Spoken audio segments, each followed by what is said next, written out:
नमस्ते दोस्तों। होमवर्क आपको याद होगा और होमवर्क वर्ड भी याद होगा। और होमवर्क शब्द सुनते ही आप बचपन में पहुंच गए होंगे, मुझे पता है। शब्द जैसे ही आता है तो होमवर्क का मतलब आपकी ग्रोथ निश्चित। अगर आपने होमवर्क किया तो ग्रोथ भी आपकी निश्चित है। एग्जाम्पल समझते हैं। एक स्टूडेंट जो बोर्ड के एग्ज़ाम देने जा रहा है और पढ़ के नहीं जा रहा है तो रिजल्ट क्या आने वाला है आपको ही पता है और मुझे ही पता है। सोच के देखिए। सोचा है? बिल्कुल सही, सही जवाब। अब बात करते हैं कि अगर आपने बिजनेस का विजन बढ़ाया है, आपने बोला कि हम बिजनेस करना चाहते हैं और ऐसे ऐसे बिजनेस करना चाहते हैं, और अगर आपने एक्साइटमेंट भी शुरू कर दिया। एक्साइटमेंट क्या करता है? एक्साइटमेंट अच्छी चीज़ है, लेकिन ज़्यादा एक्साइटमेंट से एनर्जी का आपका क्या होता है? लॉस होता है। तो जब आप बिजनेस में जंप करते हैं तो आपको कुछ होमवर्क है जो आपको करना चाहिए। सबसे पहला है मार्केट रिसर्च करनी चाहिए। मार्केट में आपका प्रोडक्ट की वैल्यूएशन क्या होने वाली, कैसा सेल होने वाला है। दूसरा आता है ऑडियंस, कि आपके कस्टमर कौन कौन से होने वाले हैं। तीसरा आता है कंपटीशन एनालिसिस, कि आप जब मार्केट में आएंगे तो आपके कंपटीटर कौन कौन से होंगे और आपको कहाँ कहाँ पे चैलेंज आने वाला है। और आप एक छोटा सा पायलट प्रोडक्ट भी टेस्ट कर लीजिए कि आप जो बना रहे हैं वो सक्सेस होगा या नहीं होगा, जिसको सैंपल भी आप बोल सकते हैं। सैंपल मार्केट में सर्वे करा लीजिए, जिससे कि आपको सुनिश्चित हो जाए कि आपने ये सारी चीज़ें कर ली हैं।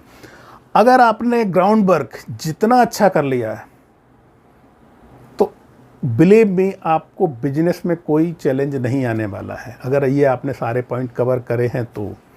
अब एक छोटा सा एग्जांपल और समझते हैं कि एक पेड़ सबसे पहले वो क्या करता है? जब उसका बीज डाला जाता है, बीज भी मिट्टी के अंदर होता है, और सबसे पहले वो जड़ें निकालता है, यानी कि अपना बेस मजबूत करता है।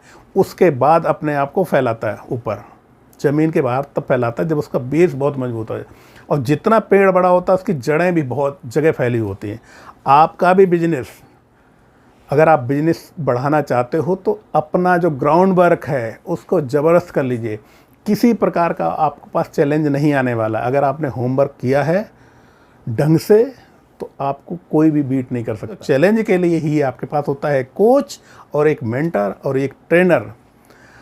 अगर आपको भी किसी प्रकार का चैलेंज आ रहा है, चाहे आप स्टूडेंट हैं, होम मेकर हैं, वर्किंग मॉम हैं, या हैं आप बिजनेस प्रोफेशनल, जॉब में हैं, किसी प्रकार का अगर आपको लाइफ में चैलेंज आ रहा है, होमवर्क करने के बाद भी रिजल्ट नहीं मिल रहा है, तो आपको बताएंगे होमवर्क करना कौन सा है, वो मैं बताऊंगा। अगर आप वो काम करेंगे तो डेफिनेटली आप जो भी चाह रहे हैं बिजनेस में, जहां चाहना चाह रहे हैं, यानी कि जो आप टारगेट सेट करेंगे वो टारगेट 101% आपका अचीव होगा ही होगा।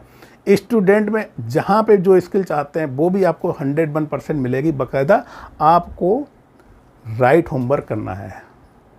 होमवर्क करना भी एक कला है। कौन से सब्जेक्ट को कितना पढ़ना है ये भी डिपेंड करेगा ना। और बिजनेस में भी अब मैंने आपको बताई दिए, बहुत सारे हैं जो आपको प्री प्लान करना चाहिए बिजनेस में कूदने से पहले। अगर आपको कोई चैलेंज है कमेंट में लिखिएगा, मैं पढ़ूंगा और आपके हर चैलेंज को मैं उससे बाहर निकालूंगा। बस बने रहिएगा मेरे साथ। Thank you so very much. Keep enjoying, keep earning and keep learning.